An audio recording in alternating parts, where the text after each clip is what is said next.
see Anne-Marie in the request to join section. Cool.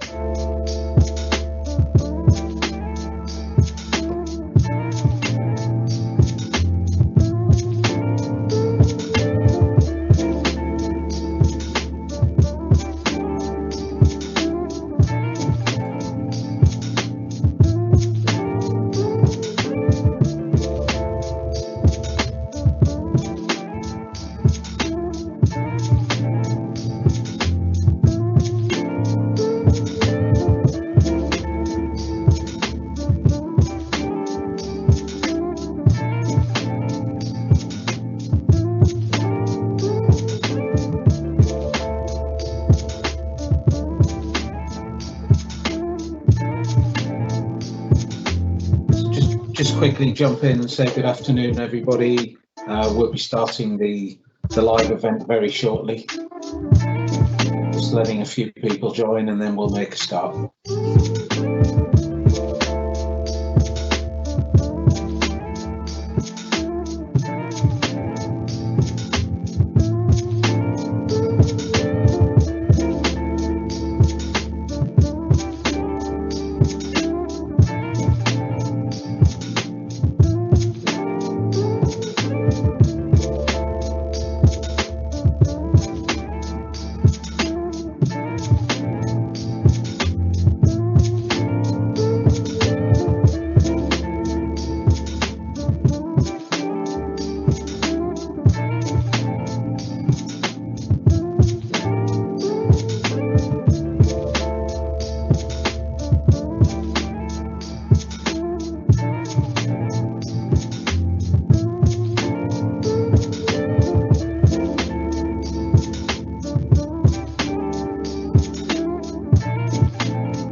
So good afternoon, everybody. Thank you for joining us on this live event this afternoon.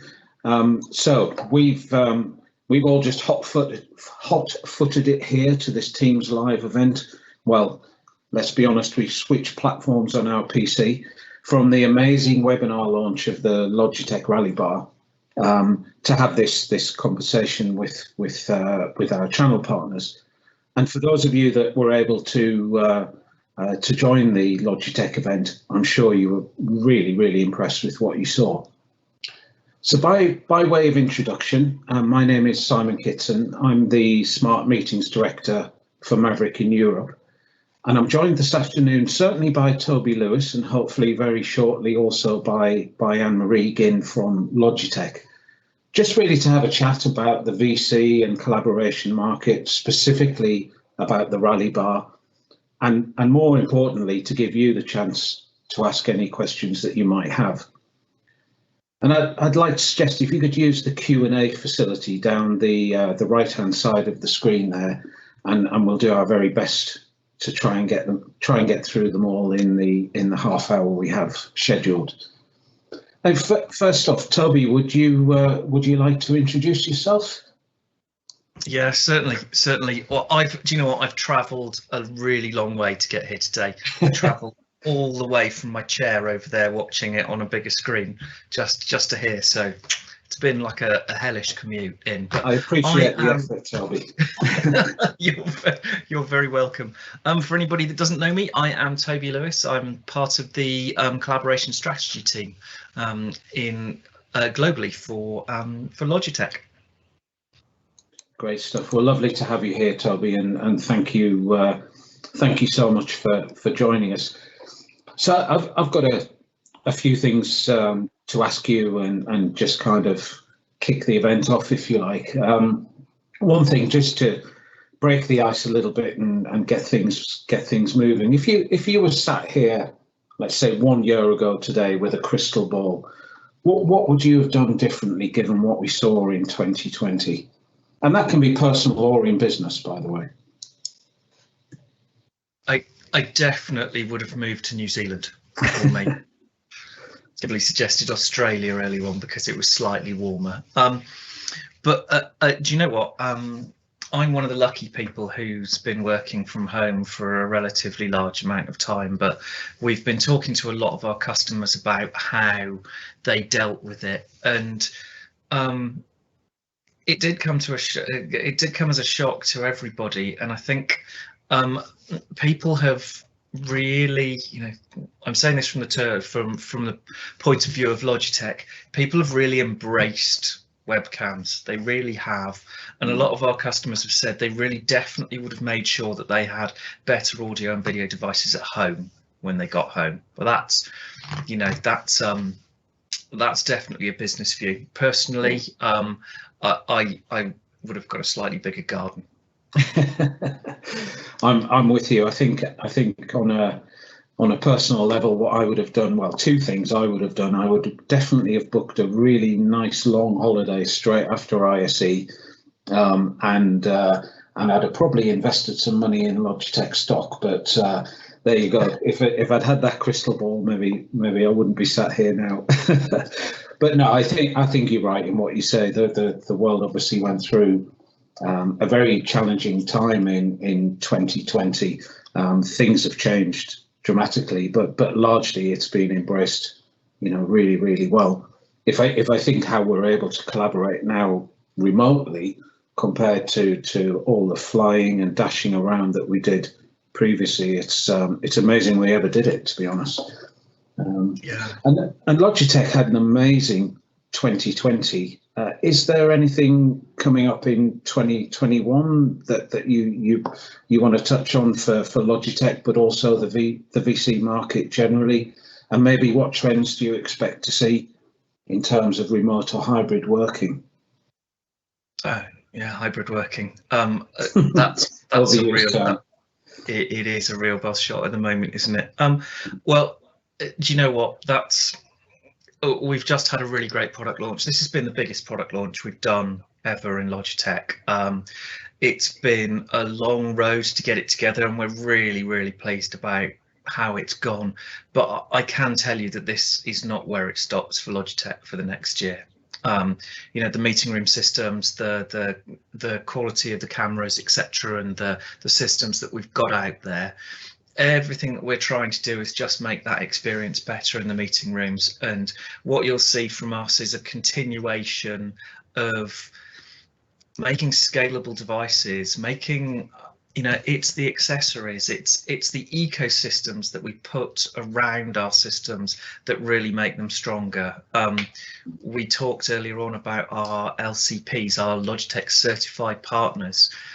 You'll see a lot more of those partners come in. We believe that partnering with the best people in the industry makes us stronger. And, part of our product roadmap team actually works with those alliances. So we very much think that partnerships and alliances also aligns with our product roadmap. And, you'll see shiny new things from there, new people arriving all the time, I think. Yeah. I mean, obviously, if I look at that list now, I'd describe it as a real who's who of the AV, VC, UC industry. You've got the top partners, the best quality partners in all of those areas for sure. And I mean, obviously, I saw the webinar earlier and been able to join some of the training that you've run recently, and Zoom was getting a good call out in the webinar today, and interesting to hear from Eric. I mean, how do you see the battle of the platforms panning out? Have we got another VHS Betamax on our hands, or is it wider than that? I'm showing my age there. Yeah, it's a shame. I don't get that cultural reference. Oh, okay. Yeah, stretched too far for me. No, I agree. We've really seen a shift in the industry. I actually come from a Cisco and a Microsoft background. I've gone between the two, and I've watched some of the largest Cisco customers switch to Zoom and that was before the that was actually before the pandemic hit. We know a big customer, 12,000 global employees, and they were on an 18-month transition between other platforms up to Zoom, and they just basically accelerated that within the first 3 weeks of coming into lockdown. They accelerated from 40 global offices to 12,000 home offices, and Zoom allowed them to do that. The platform and the way it's scaled and has really given them a chance to change what they're doing, fundamentally change what they're doing. So I see that platform choice being very, very important, and I see that platform choice being more carefully considered than it probably would have been a year ago as well. I think the other players in the market, apart from the original kind of big 2 or 3, are getting much more of a look in, because creative priorities are changing in the businesses. Yeah, I think you're right there, Toby. I mean, it's certainly what we're seeing. I mean, our strategy has always been a platform first approach, and it's kind of the big 4 that we work with most closely, really: Cisco, Microsoft, Zoom, and Google. But we're seeing more and more questions now, and obviously with the announcements, with the Rally Bar, with Ring Central, with GoTo, with Zoom and Teams, and I always forget one. Sorry, there's a 5th one. Pexip as well. Pexip, yeah, Pexip, obviously for interop capabilities as well. I think it's a really smart move on your behalf to give that flexibility. And yeah, go on. Sorry, go. You go. You know what? It's lovely working with them as well and making native interfaces. We could have gone down the route of making a standards-based endpoint that connects to things, but that's not how we want to work. What we want to do with our partners is we want to work so closely with them that we create a really tightly honed, tightly integrated system, where what we're essentially delivering is an experience. Yeah. And if Pexip want it to be the Pexip experience, we want that to be, the best that they could possibly have it. No, absolutely. I think the other big shift that we saw when COVID first really impacted the world, and everybody started working from home and having these demands on the sudden need to make video calls, was it became an IT-based decision much more than it perhaps previously been.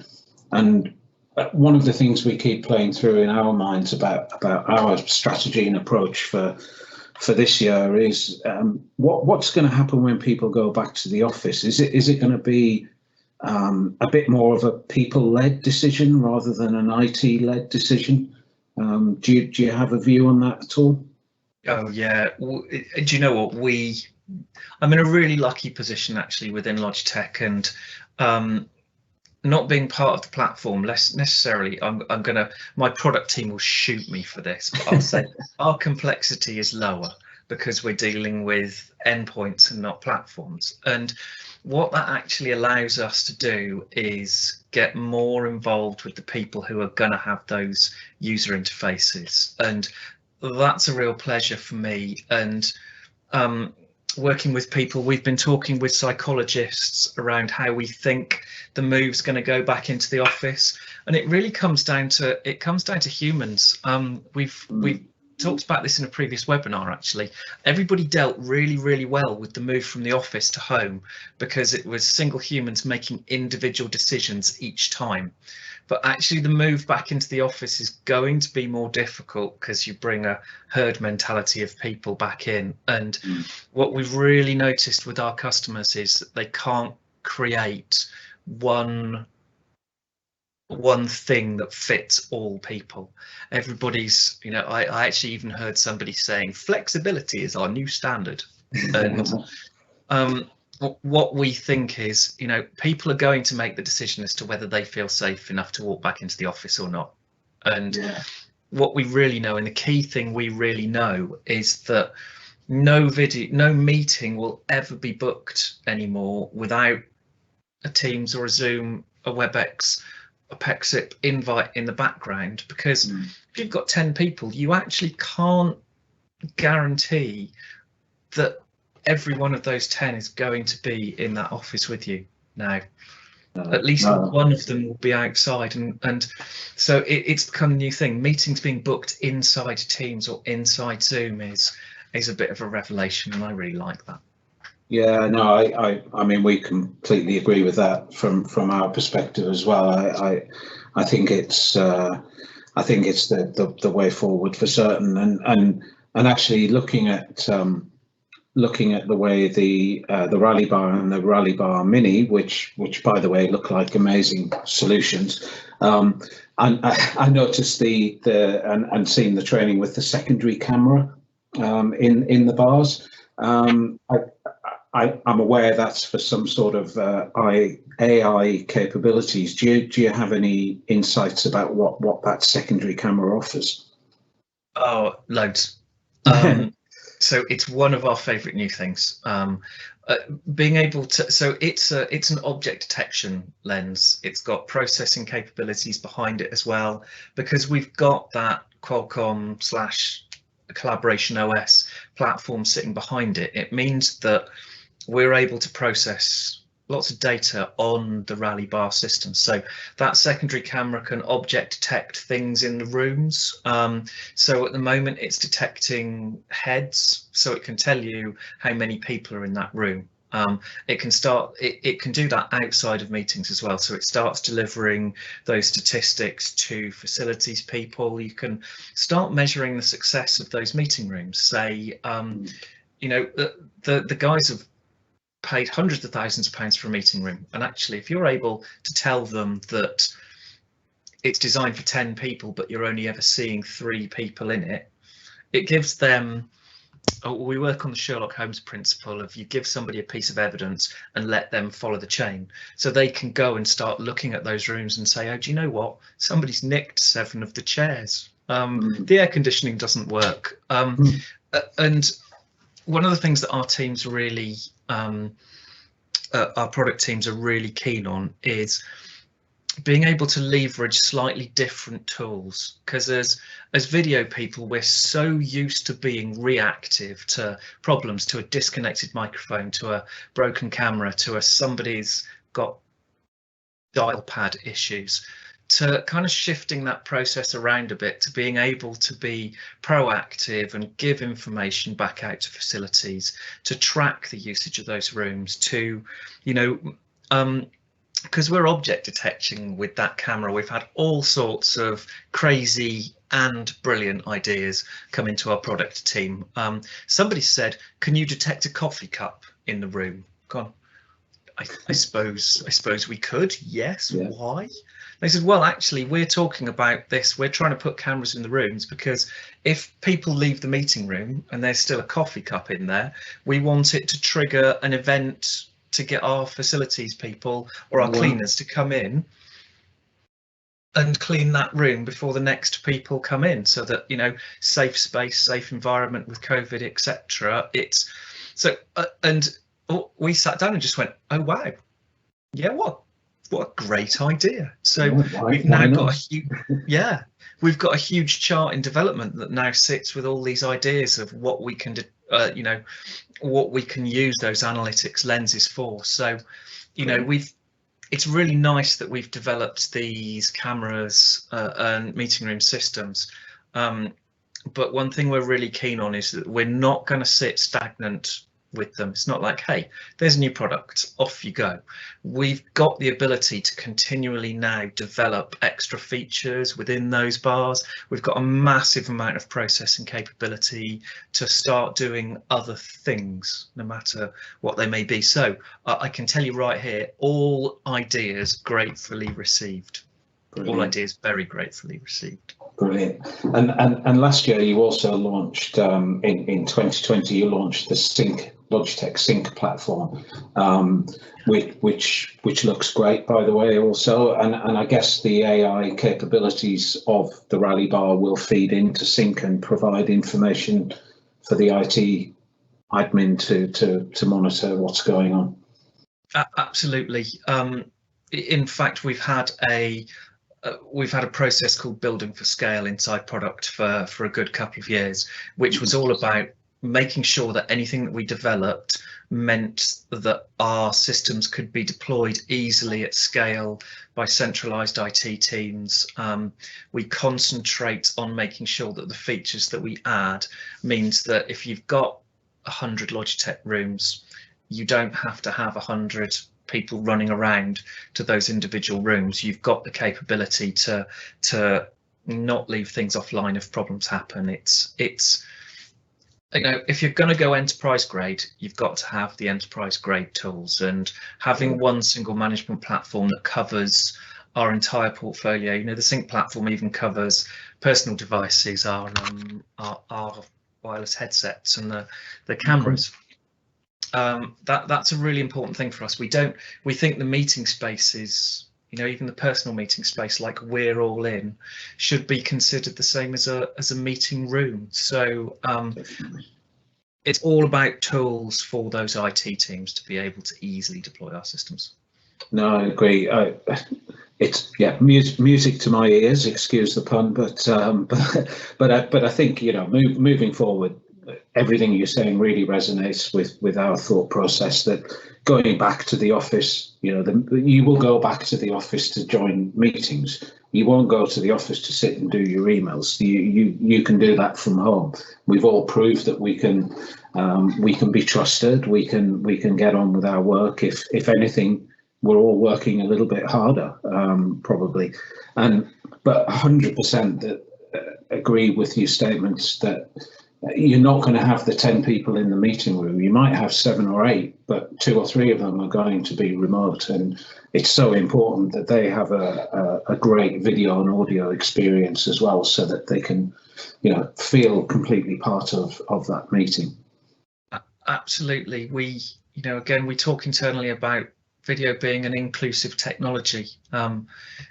If you're the remote participant and you're constantly called the remote participant, we want that remote person to be part of that meeting, not just, you know, not just the other end. So raising the quality of the systems that achieve that is, you know, that's the goal for us. Yeah, made me smile in the webinar earlier, listening to Bracken talking about Scott's quote of better than being there. Yes. I do remember when I was first started working with you guys and had a couple of meetings with Scott, I heard him say that, and I think it even made it into some of your marketing material at one stage. But yeah. So on this call, Toby, we've got quite a few of the channel guys, and with the Rally Bar and the Rally Bar Mini coming to market over the next 2 to 3 months, what would you say are the 2 or 3 key differentiators of the products that the channel should really focus on? So for us, it was all about that camera. It was all about the optical camera. You know, we looked at fixed cameras, but actually, you know, we do produce our own lenses, where Logitech is essentially a manufacturing and design house, and with business units sitting on top of it, and it's a lovely thing to be able to experience that. And we've always had such great feedback about the way Meetup and Rally works, that actually what we didn't want to do was change that for our next portfolio of products. We are all of the product team, we're all camera geeks. You'll find all of them inside running around with SLR cameras, etc. Just physically the amount of extra light that's let in by a bigger camera, and that's what we really focus on with this. Is there's a great video that they showed actually in the launch, which is only, you know, it's 10 seconds long, of the optical camera zooming in and a digital camera doing the same thing. And, you know, Patrick, bless him, we really rope him into so many videos of things like that. He's brilliant at it.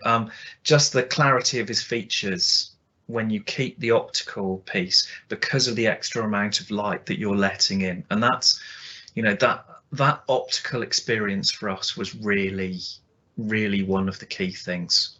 Okay. And the second piece is is really our ecosystem, like we mentioned earlier on. We are, as a product team, we're obsessive about it, making sure that all of the things that come around outside the rally bar systems and all of those other systems fit in, so that you've got, you know, you've got just a really reliable, simple selection of products that fit together without hassle, without problems. Yeah, yeah. I think it's a real differentiator for me with Logitech, that, you know, there is that genuine passion in your products, as you say. You use the term camera geeks, but I totally get what you mean. You care about how good the solutions and the quality is, and you know, I worked with so many people across the world with Logitech, and everyone has the same passion for the products. It's so nice to see. Yeah, We've had a question from somebody actually. Does the Rally Bar and the Rally Bar Mini have the same pickup range on the microphone? they do, actually. They do. So they're all set at 4.5 meters, and you know, what we didn't want to do with Rally Bar and Rally Bar Mini was we didn't want to have the smaller one be lesser featured. So what they're designed for is they're designed for different sized rooms. The, you know, Rally Bar, being almost 1 meter wide, is designed for those much more medium to large sizes. But actually, that we've left the same processors, we've left the same microphone ranges in all of them, the same connectivity, dual screen, all of that, etc. Because, you know, we actually believe with microphones, if you're using the onboard microphone and you're going further than 4.5 meters, we've still got perfect pickup to that 4.5 meters. But you can have in room sizes and types, you always start to get a kind of audio drop off after that from ambient noise. So you know, external microphones, just understand the size of your room and how far your people are going to be from those systems. And if it starts getting further than 4.5 meters, you're still going to have a good experience, but you could make a better experience by bringing an extension mic out as well. Cool. Very clear. Another one we've had come through. I quite like this. I hope it's not too contentious, but with the appliance mode capabilities and obviously the built-in Android PC, does this spell the end of the need for in-room Windows PCs to drive video calling, in your opinion? In my opinion, no. Actually, no. You know, we work really closely with Microsoft. We're part of their development track, and what they were really keen on with us was making sure that these systems used appliance and Windows, because some companies still want to make sure that it's Windows PCs that they're deploying, that it's part of their deployment methodology. They trust that, and that's how their business is geared up to work. So, you know, we absolutely don't see those meeting room PCs going away. And even if they start to change, it's just so very easy to redeploy a PC for a different usage that businesses have no problem staying with PCs in the room if that's what they've decreed with IT. Yeah. I mean, I'm far away from being an Android expert, but I have heard issues of security concerns in the past about certainly for digital signage projects, for example. I think there've been some challenges with Android in the past. Is there something special that you've done to ensure security on the appliance mode? Yeah, we absolutely have, because, you know, we have the same thing. You know, Logitech's actually quite a big corporate as well, so part of our internal structure is asking our own IT what we do, and people have security concerns about Android. So what we did with Android is we call it Collaboration OS instead, because we've taken the platform inboard and the base part of the platform, but we've ripped nearly 80% of it off. We've taken all of the external connectors off. We've taken the play abilities off. You can't app side load, so you can't put Angry Birds on it. It only runs with those conference providers that are inbuilt. And it means that, and we've gone to the extent of having external hacker communities come in and try and force their way into this system until we were happy that it was secure. And we've even got, we've got white papers on the security. We've got NDA requests we can fulfill for penetration testing. But we actually encourage any of our partners and our customers that are doing this to penetration test those systems. Make sure that self praise is never any recommendation, is it? Go out and try and break into it yourself. Yeah. And if you do manage to break into it, great. We might even give you a prize for that, and then we'll help you fix that hole. or possibly a job if you do a really good. Yeah, absolutely. I think some of the security guys that got jobs at Zoom after all the noise last year probably were the ones who were finding ways to break in. Absolutely, the white hat hackers community was very happy about Zoom's 6 month security. Yeah.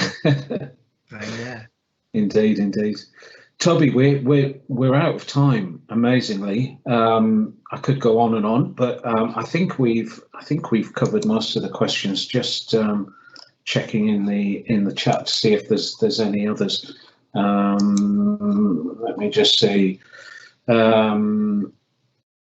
Okay, so the Rally Bar using only the camera, does it have any internal processing to use without a PC, the Zoom or Teams app, or other applications directly connected to a monitor? So I think we did just cover that a bit, didn't we? So it has an inbuilt Android compute component that ships at launch with the Zoom application, and then the other 4 named so far applications will be pushed out as software updates, I believe, Toby. They will. Okay, cool. We've got more partners. We've got more conference providers all the time knocking on our door, trying to join that ecosystem as well. So, those 4 providers are the 4 providers for now, but don't be surprised if more names start appearing in the next couple of weeks and months. Great. One last bit I would add to that I thought was really cool in the training that I've been able to see was you've got the option to add it to a large screen touch display and do the touch at the screen, or you can tie it up with a tap system as well to have one touch join from the screen or from a tabletop, which is a really, really smart move. And certainly for those of you in the channel who do work with us, we will be launching some bundles in a very short timescale with the Rally Bar and the tap together. Great. Cool, great. Well, we are 3 minutes over. Toby, really, really appreciate your time. Thank you so much for your insights, and to the audience, I hope you found it useful. And please, if there's any further questions that anyone has, then please feel free to reach out to any of the Maverick team, and I'm sure Logitech will happily support as well. Absolutely, you know where to find us. On the end of the camera. Yeah, usually at the end of the camera. Yeah. Toby, thanks again, and I wish everybody a good afternoon and evening. So back to you. Thanks a lot. Cheers.